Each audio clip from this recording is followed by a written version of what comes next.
Welcome back to my YouTube channel. I go by the name Me, Myself, and I. Epic it was. Remember to like and share to this amazing video. I always want to say a very big thank you, but before I say thank you to you, I have this amazing, beautiful lady right here. And before she introduces herself, I'd like to say a very big thank you, subscribing, liking, and sharing. I appreciate you guys so much, and I'm here with Rashida Muhammad. Rashida Muhammad. How is Ghana treating you with the fasting and all that? It's been hot, Hey. but it's been a good experience to be here in Ghana fasting. There's so many Muslims here. Yeah. It's nice to be in a place where majority of the people are fasting, Okay. and even if they're not fasting, like the Christian communities or other communities, they're still very supportive Okay. of the fast, and some even join the fast, and they make sure that they honor the fact that you are fasting. So it's very mind blowing in many ways, but very warming to the heart to be in a country that supports the fast of Ramadan. Where are you from? Because it's like, why is she even fasting? You understand? Where are you from? We want to get to know you a bit about yourself. I'm from Washington, D.C. in the U.S. Okay. That's on the east coast of the U.S. And my specific neighborhood in Washington, D.C. is Southeast Washington, D.C. Wow. Washington, D.C. Yeah. Straight to Ghana, to the motherland. What made you choose Ghana? So I first came to Ghana in 1994 as Okay. a part of the Savior's Day Convention. Okay.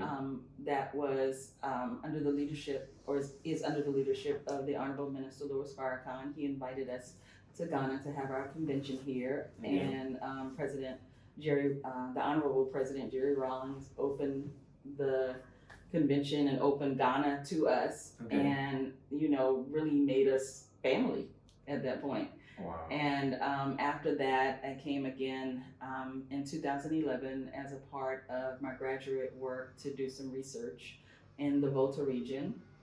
And while I was here, I just felt at home, and I noticed that I was healing. I felt well, I felt energized, I felt healthy. And I was like, okay, there's something to this. They say Mother Africa, but I think I get it now. And so I started coming back every year, sometimes twice a year, to be here, and made this my second home. Before you said now you think you get it now. Mhm. So before, what was it like? What was missing that you did not, but you came to Ghana, you saw a totally different for you to think like, I think I get it now. Yeah, because we would hear the term Mother Africa. However, the news media always showed us Africa suffering, hungry children in Africa, broke down, tore up buildings in Africa, orphans in Africa. They didn't show us the real part, the people, the communities, Okay.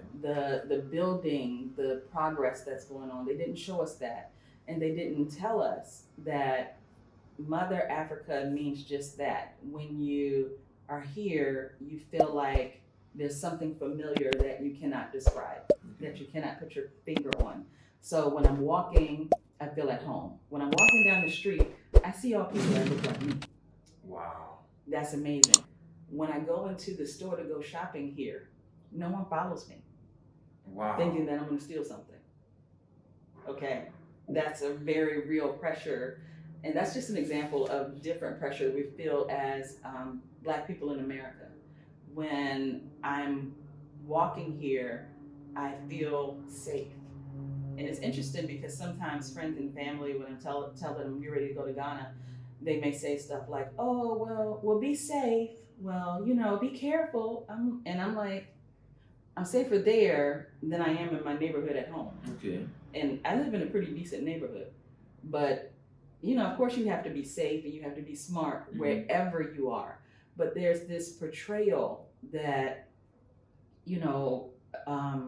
Africa and different countries in Africa are just difficult or rough to deal with. I'm like, okay, sometimes my friend and family are surprised when they call me and they're like, well, where are you in Ghana? What are you doing? I'm like, I'm sitting in a coffee shop. And they say, oh, Ghana has coffee shops? Well, of course. Wow. or I'm going to the movies, or I'm going to a restaurant with friends. Oh, Ghana has restaurants? I just thought it was lions and tigers running up and down the street. What? No, they're taxis up and down the street. So there's this perception that we're fed, and it's not the truth. It's not the truth about Ghana. It's not the truth about Benin. It's not the truth about Nigeria. It's just not the truth.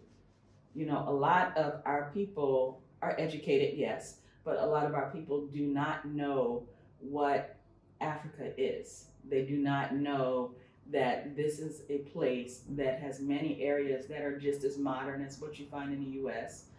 A lot of Africans, because it goes both ways, and a lot of Ghanaians that I speak to don't know that in the US, there is poverty. There is. In the US, sometimes our Uber maps don't work either. Okay.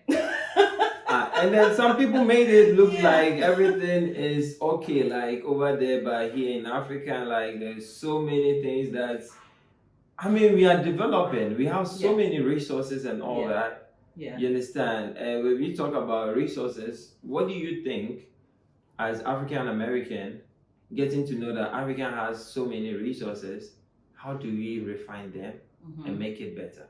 So Africa, Ghana specifically, has a wealth of resources, and really, from my perspective, it just needs talent and partnership with skilled people from the African American diaspora, or just the diaspora in general, because the raw resources are here. A lot of times what I find in my communication and talking with people from Ghana is that they're interested in partnerships. So if they're interested in partnerships, can you blame or be angry with the Ghanaians if the children of the diaspora don't come, but the Chinese come, the Germans come, the Lebanese come, and they come and they build. Yes. And they come and they build. Where are the children of the diaspora who also have these skills?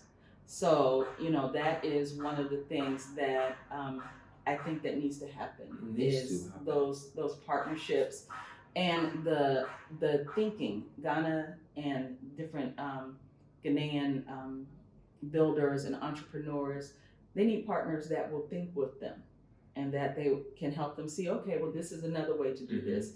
Here are your resources. This is another way to do this. Here are your resources, and here's a way to make sure that foreigners don't come in and exploit you. Because there is exploitation going on. As I look around and I see who's building all the buildings, I know that they're children of the diaspora that can come here and put up buildings. I know that. But I look at the building being built next door, it's being built by Arabs. Nothing wrong with that. I can't get angry with that. Because where are we? So I'm not a builder, but I know someone who can, and I bring my own skills and talents to Africa, to Ghana, and I support the way that I can. So that when I'm going out shopping, for example, I don't go only to the mall or the big grocery stores. Yes, there are big grocery stores here. You have to repeat it to make them understand that. Yes, and so I tend to look for the local people in the community that are selling, so that I can support the women farmers, so I can support the men farmers, and so that I can support the women and men and youth who do different crafts and things that I may need. If I absolutely can't get something from them, then sure, I'll go to the mall and, get something. So, in terms of safetiness in Ghana, how is Ghana safe? The safetiness of Ghana to you being back and forth, in Ghana. How is it for you? Is it something that you can tell someone out there like it's 100% safe, or maybe 1% safe? How is it in percentage for you? Nowhere is 100% safe. Okay. Nowhere. regardless of what neighborhood you live in, what income bracket you're in.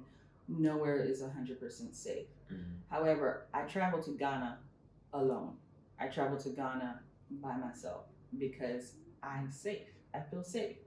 It's, to me, it's just like going anywhere else that I might go in the US. I get on a plane or I get on my car and I go. When I get there, guess what? When I get to the airport, I either take a taxi or catch an Uber. Yes, there's Uber here. And get to where I need to go. Okay. Get to my accommodations. Now, of course, as a woman, I have to be smart. And I don't walk around at home at night by myself.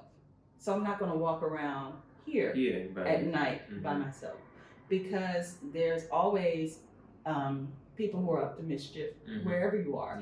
So the same street savvy or the same sensibilities that you use at home, you would use here as well. So as far as safety, I feel very safe here, very comfortable. You know, the only thing that I have run into is, you know, my brothers and sisters trying to sell their crafts. You know, a dress. Madame, check this dress. Madame, look at this basket. Okay. That's the only time that. Madame, you know, I have this. Come and see. Come and see. Exactly. Madame, come. Exactly. That's the only thing. That's a hustle. Like everybody want to eat something, you know. The hustle is real. It's real. Okay, it's real. So, you know, that's just, it is what it is. So you have to have your patience here. You have to be real conscious of the fact that you are in a different country and people do things differently here, and that it is okay. In some years to come, how do you want to see the diaspora, African Americans, you know, combining themselves with Ghana, Africa, and all that? Like, let me say 5 years. How do you want to see it?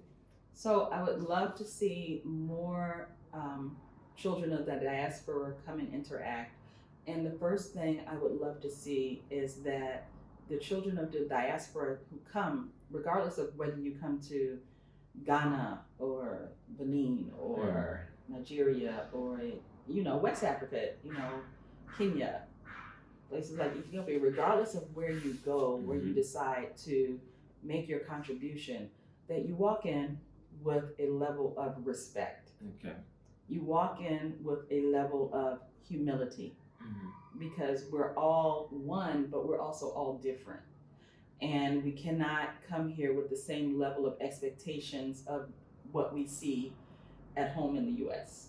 So we have to come in with respect. And then after bringing in the respect, I would love to see our people understand that Ghana and many other countries don't need charity.